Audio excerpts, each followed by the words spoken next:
సాక్షి media మీద TTD chairman BR Naidu పరువు నష్టం దావా వేశారు. సాక్షి మీడియా తిరుమల తిరుపతి దేవస్థానం మీద అసత్య ప్రచారం, తప్పుడు ప్రచారం చేస్తోంది అని బిఆర్ నాయుడు సాక్షి మీడియా మీద పరువు నష్టం దావా విధిస్తూనే తక్షణమే సాక్షి మీడియా తిరుమల తిరుపతి దేవస్థానానికి బేషరతుగా క్షమాపణ చెప్పాలి అనేటువంటి డిమాండ్ తీసుకొచ్చిన నేపథ్యంలో ఈ అంశం మీద మనం పూర్తి స్థాయిలో విశ్లేషణ చేసుకుందాం. ప్రస్తుతం మనతో పాటున్నారు ప్రముఖ రాజకీయ విశ్లేషకులు, ప్రముఖ సీనియర్ జర్నలిస్ట్ టీవీఎస్ గారు. వారితో మాట్లాడదాం. సార్ నమస్తే. సార్ నమస్తే. సాక్షి మీడియా మీద టీటీడీ చైర్మన్ బిఆర్ నాయుడు ఆయన పరువు నష్టం దావా విధించారు.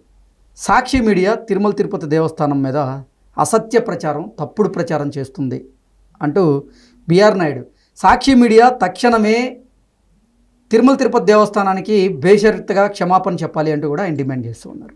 ఏంటి సార్, సాక్షి పత్రిక తిరుమల తిరుపతి దేవస్థానం మీద ఎటువంటి తప్పుడు ప్రచారం చేస్తూ ఉంది, అసత్య ప్రచారం చేస్తూ ఉంది అంటే ఏం చెప్తారు?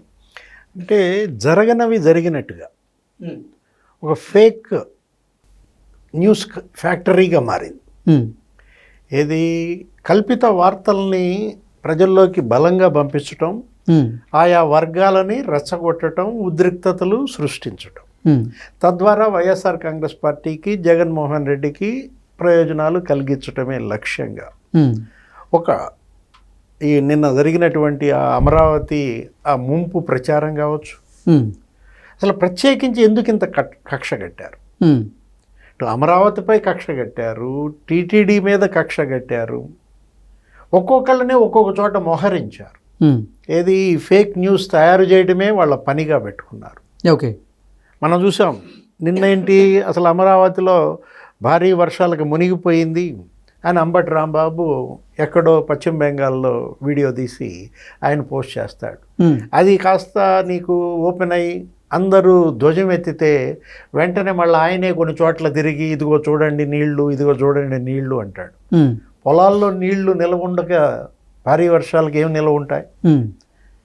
ఇప్పుడు ఆ ఖమ్మంపాటి శిరీష స్పష్టంగా వెళ్ళి ఆమె కూడా వీడియోలు చేసింది. ఏది ఇవి ఐకానిక్ టవర్స్ దగ్గర నేను ఉన్నాను, ఇదిగో వర్క్స్ జరుగుతున్నాయి, భారీ వర్షాలు, మరి పనులు ఏమీ ఆగలేదు, అసలు నా కాళ్ళు కూడా తడవలేదంటూ ఖమ్మంపాటి శిరీష వీడియోలు. అంటే ఏది నిజం, ఏది అబద్ధం? ఇవాళ ఆంధ్రప్రదేశ్ ప్రజలకు అదో పెద్ద పరీక్షగా మారింది, ఒక ఛాలెంజ్గా మారింది. సాక్షిలో వస్తున్నవి లేకపోతే వైఎస్ఆర్ కాంగ్రెస్ పార్టీ నాయకులు చెబుతున్నవి కనుక నమ్మితే ఇంకా సివిల్ వార్, ఇక వీధి పోరాటాలకు దిగుతారనమాట. ఇప్పుడు ఇది టీటీడీదే తీసుకుందాం. భూమన కరుణాకర్ రెడ్డి ఏం చేశారు? ఎక్కడో గోవులు చనిపోతే తిరుమల గోశాలలో గోవులు చనిపోతున్నాయని చెప్పి ప్రచారం చేశాడు. అసలు పెద్ద డ్రామా ఆడాడు. రోడ్డుపై బైఠాయిస్తాడు, గోశాలకు వెళ్తున్నట్టుగా బిల్డప్లు ఇస్తారు, ఒక ఉద్రిక్త పరిస్థితులు, భక్తుల్లో అపోహలు సృష్టించటం మనం చూసాం. అక్కడ ఎవరో గోదావరి జిల్లా అతను, కాకినాడ దగ్గర అతను ఎవరో వైఎస్ఆర్ కాంగ్రెస్ పార్టీ ఆ కన్నబాబు అనుచరుడు అంట. అతను ఏదో ఒక దేవాలయానికి ట్రస్టీగా కూడా ఇచ్చినట్టున్నారు అప్పుడు జగన్ సీఎంగా. అతను దర్శనానికి వెళ్ళాడు, క్యూ లైన్లో ఉన్నాడు, అతను ఒక వీడియో చేస్తాడు. ఏంటి అసలు భక్తులకి ఆకలి దప్పులతో అల్లాడిపోతున్నారు, కనీసం మంచినీళ్ళు ఇచ్చేవాళ్ళు లేరు, పులిహోర ఇచ్చేవాళ్ళు లేరు, జగన్ హయాంలో బ్రహ్మాండంగా భక్తుల్ని క్యూ లైన్లలో చూశారు అంటూ దాని మీద కేసు పెట్టి అతన్ని తీసుకెళ్ళి అడిగితే ఏదో మా వైఎస్ఆర్ కాంగ్రెస్ పార్టీ వాళ్ళకి లాభం వస్తుందని చేశాననో ఏదో నేరాన్ని అంగీకరించాడు కన్నబాబు అనుచరుడు. అంటే ఎలా అక్కడ తిరుపతి వేదికగా వీళ్ళు దుష్ప్రచారం చేస్తున్నారు. అంటే టీటీడీ అక్కడ మరి ఆ బోర్డు నిర్వహణను అడ్డుకునే ప్రయత్నమా? గతం కన్నా ఇప్పుడు ప్రసాదాల నాణ్యత పెరిగిందని, భక్తులకి కావలసిన సౌకర్యాలు బ్రహ్మాండంగా కల్పిస్తున్నారనేమో భక్తుల్లో సంతోషం, సంతృప్తి.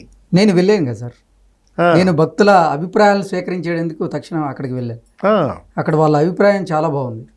గతంతో పోలిస్తే లడ్డూ విషయంలో కానివ్వండి, అక్కడ స్వామివారి సేవల విషయంలో కానివ్వండి, ఏర్పాట్ల విషయంలో కానివ్వండి అద్భుతంగా ఉంది. ప్రత్యేకంగా మహిళలకు చేసినటువంటి ఏర్పాట్లు చాలా బాగున్నాయి అంటూ కూడా వాళ్ళు అభిప్రాయాన్ని వ్యక్తం చేశారు. న్యూట్రల్గా మీరు వెళ్ళి తీసుకున్నటువంటి ఆ ప్రజాభిప్రాయమే కొలమానం.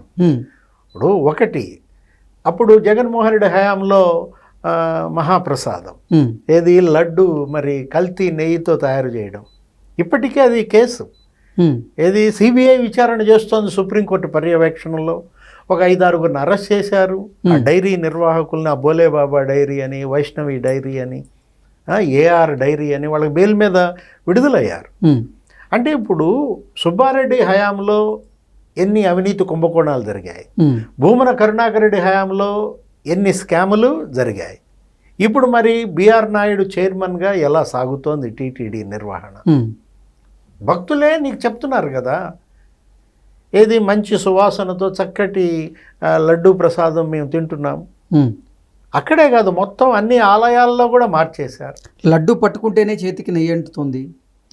ఇప్పుడు ఏది గతంలో గోరఖ్పూర్ ఎంపీ ఏమని తిట్టాడు, ఉమ్, జగన్మోహన్ రెడ్డి కోట్లాది హిందువులతో గొడ్డు మాంసం తినిపించాడు అన్నారు. ఉమ్, అంటే ఇవాళ ఆ కల్తీ నెయ్యి ఏంటి, దానిలో ఉన్నటువంటి ఫ్యాట్, యానిమల్ ఫ్యాట్ ఉందని చెప్పి వచ్చిన రిపోర్టుల నేపథ్యంలో అన్నదానం, ఉమ్, గతంలో వెంగమాంబ అన్నసత్రంలో అన్నదానం నాసిరకంగా భక్తులే తినలేక మరి గొడవలు చేయడం. ఉమ్, ఇప్పుడు అన్నదానానికి వెళ్ళినటువంటి వెంకయ్యనాయుడు గారు కానీ, మాజీ సీజే రమణ గారు కానీ ఎంతెంత మెచ్చుకుంటున్నారు. ఉమ్, చాలా క్వాలిటీ బాగుంది, మంచి శుచికరమైనటువంటి వాతావరణం, నాణ్యమైనటువంటి ప్రసాదాలు. ఎందుకు వీళ్ళు టీటీడీని టార్గెట్ చేస్తున్నారు?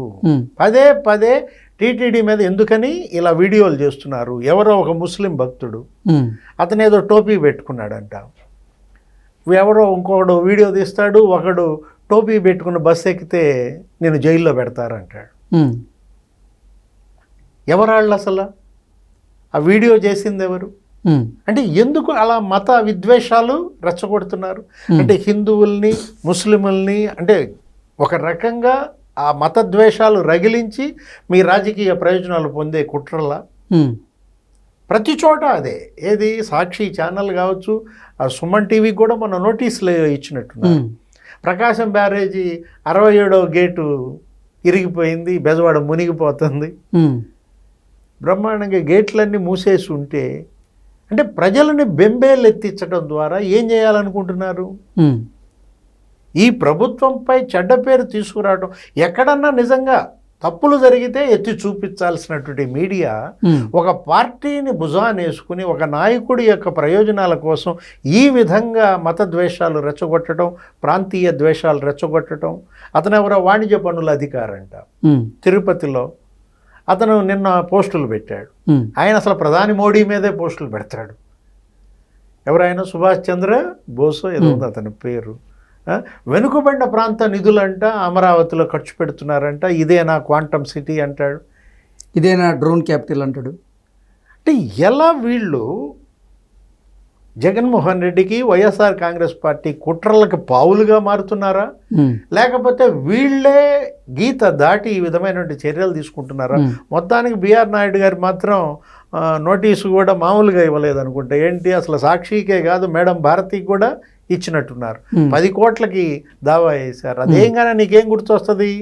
గతంలో విజయసాయిరెడ్డి పింక్ డైమండ్ అన్నాడు, ఉమ్, పింక్ డైమండ్ పోయింది, ఇప్పుడు ఇల్లు కనుక ఎతికితే చంద్రబాబు ఇంట్లో ఉంటుంది అన్నాడు. ఉమ్, అప్పుడు కూడా టీటీడీ పరువు నష్టం దావా వేసింది. ఉమ్, అప్పుడు పుట్టా సుధాకర్ యాదవ్ ఎవరో టీటీడీ చైర్మన్గా ఉన్నారు బోర్డు.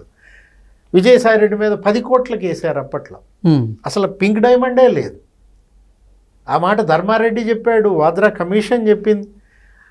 అంటే ఇప్పుడు మళ్ళా జగన్మోహన్ రెడ్డి సీఎం కాగానే సుబ్బారెడ్డి టీటీడీ బోర్డు చైర్మన్గా ఏం చేశాడు? ఆ దావా ఉపసంహరించుకున్నాడు. ఉమ్, ఎందుకని? అక్కడే నీకు లొసుగు తెలుస్తుంది కదా. ఉమ్, వీళ్ళు గెలవటం కోసం ఏ పనైనా చేస్తారు, ఓకే, ఎంత నీచానికైనా దిగజారుతారు. వైఎస్ఆర్ కాంగ్రెస్ పార్టీ, జగన్మోహన్ రెడ్డి బ్యాచ్ ప్రజలు మేల్కోవాలి. ఉమ్, ఏది ఇవాళ ఏంటి, ఇప్పుడు చట్టాలు వాటి పని అవి చేసుకుపోతాయి, న్యాయస్థానాలు మరి వాటి ఆదేశాలు తీర్పులు ఇస్తాయి, కానీ ప్రజలు చైతన్యవంతులు అవ్వాలి. ఉమ్, ఏది నిజం ఏది అబద్ధం తెలుసుకునే విఘ్నత మరి ఆంధ్రప్రదేశ్ ప్రజలకి ఉంది. Okay, okay sir, thank you so much.